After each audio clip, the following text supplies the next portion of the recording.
Magandang araw mga kaibigan.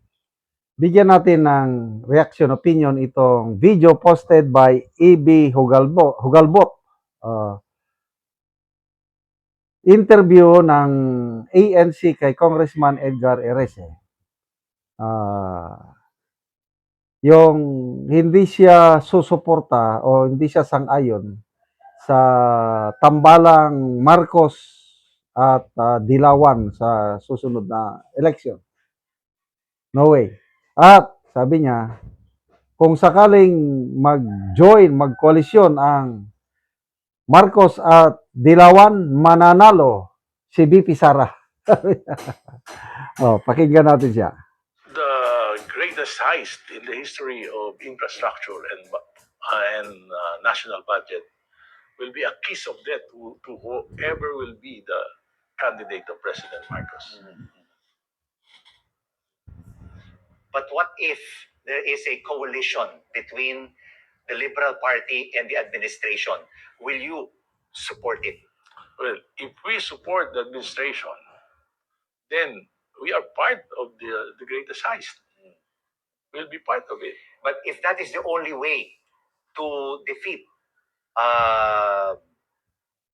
Vice President Sara Duterte in 2028, I don't think should there be at least a compromise between the LP, the opposition, and the administration? I don't think that the end justified the means. Wow. We have to run on our own. Yan ang problema eh. Pag nag-kompromiso na eh. Paano yun? Di magtutulungan pagkatapos, paano yung mga nagkasala? Sino yung nag-commit nitong heist na to? Tapos tinulungan tayo, paano yun? Pagkatapos na we are in power, then we'll let them go. So you're saying no compromise between the opposition and the administration, and it should not be a coalition. And if we compromise with the administration, I think the opposition will be Sara, and Sara will win. Wow. Kamag-anak ko, klaro. The greatest Kung sakali magkaroon ng koalisyon, Marcos and Kakamping, Sara will win. Galing na sa mismong liberal yan. Kasi may mga nagsasabi na para daw matalo nila si BP Sara, dapat mag-unite, kaya Unipink. Pag ang tambalan daw, sa 2028 is Leni Robredo and BBM ang running mate niya. Tapos na daw ang boxing, sabi ni Mr. Ronald Llamas. Ganyan din sinasabi ni ex-Senator Trillanes. Mas malaki ang tsansang manalo ang koalisyon Marcos-Leni. Kaya lang, mas believe ako dito Mas believe ako dito sa prediction ni Congressman Erese. Sara will win. Kasi nga, kiss of death yung Anybody na i-endorse ni Pangulong Marcos will be ay isang kiss of death. Dahil sa bagahin niya na greatest corruption in our nation's history nangyari panahon ng Marcos Jr. Sa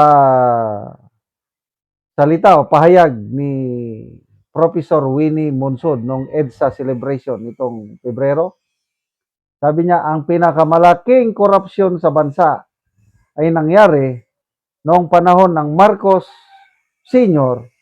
at Marcos Jr. Sinigundahan niya ni dating Supreme Court Justice Antonio Carpio. Kung malala ang korupsyon Marcos Sr., mas malala ang korupsyon ngayon. So kung makipagtambalan ang Dilawan kay Marcos, parang kasabwat sila sa korupsyon. As simple as that. Paano kung nanalo ngayon? Example, nanalo si Madam Leni. Siya ang presidente sa 2028. Ibig sabihin, ligtas na ang mga Marcos. O, yan ang ayaw ni ano.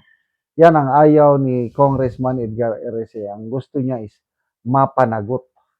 Kaya sabi niya, pag nanalo, sabi ni Erese, pag nanalo si BP Sara sa 2028, dalawa lang ang mangyayari kay Marcos at ang kanyang mga kalyado.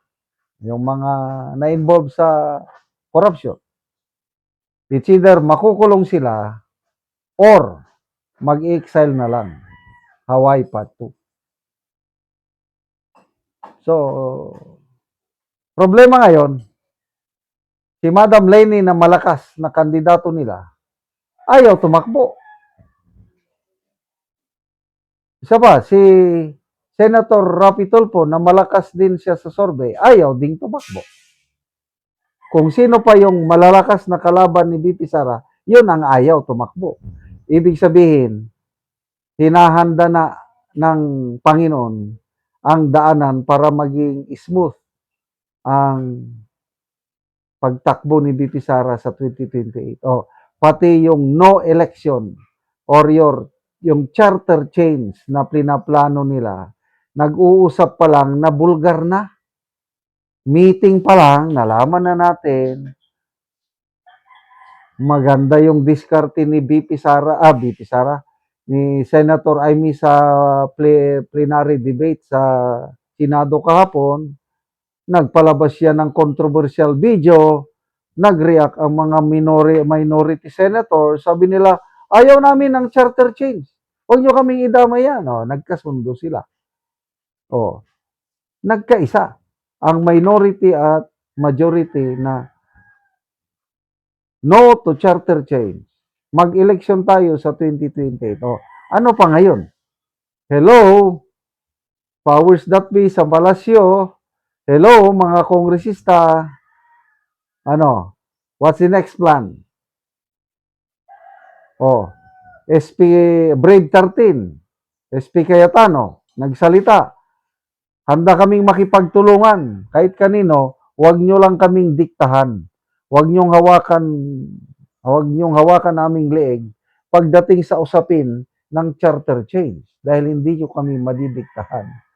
So, good luck sa mga nagsusulong ng charter change at no election. Tingnan natin kung kaya nyong banggain ang Brave 13 sa Senado. Salamat mga kaibigan sa inyong pagsubaybay sa channel na ito. Nakakatulong kayo ng malaki sa tribong Talanding ng Bukidnon dahil ang sweldo natin sa channel na ito is pantulong sa tribo. Namimigay tayo ng libreng yero at pako para makapagpatayo sila ng mas maayos na tirahan. Panoorin niyo ang video na ito. Yan ako sa balay sa natabangan na mo gyero. So muna niya ang itsura sa kadag ko sa buslot sa iyang balay. So mga buslot na gyud, so karon magatop na gyud ni sila. Tungod sa kadugay na sa ilang atop, inaani na gyud ang itsura.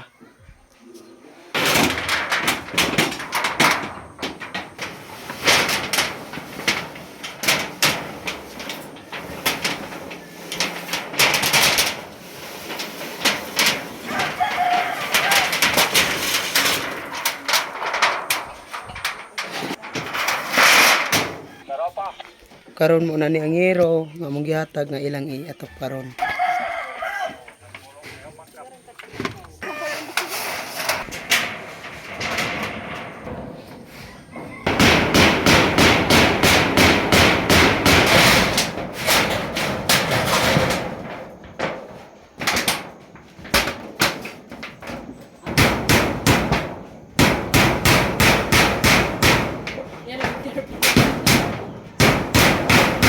O karon no managit sa pag-atop ang ginatabang nga yero, so makita ato nga nindot na gyud.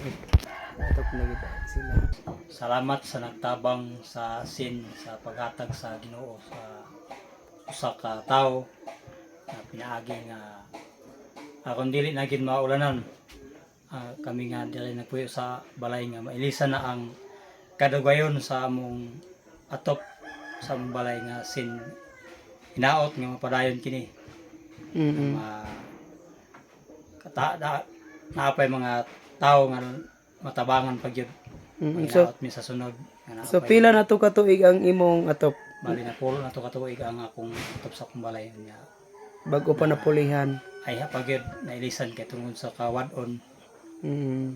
dili ta kapaka-afford sa pagpalit sa sin. Oo, so salamat kaayo. Sa nagtabang ug sa Ginoo nga naghatag og instrumento nga matabangan ang sama sa mga tao. Mm.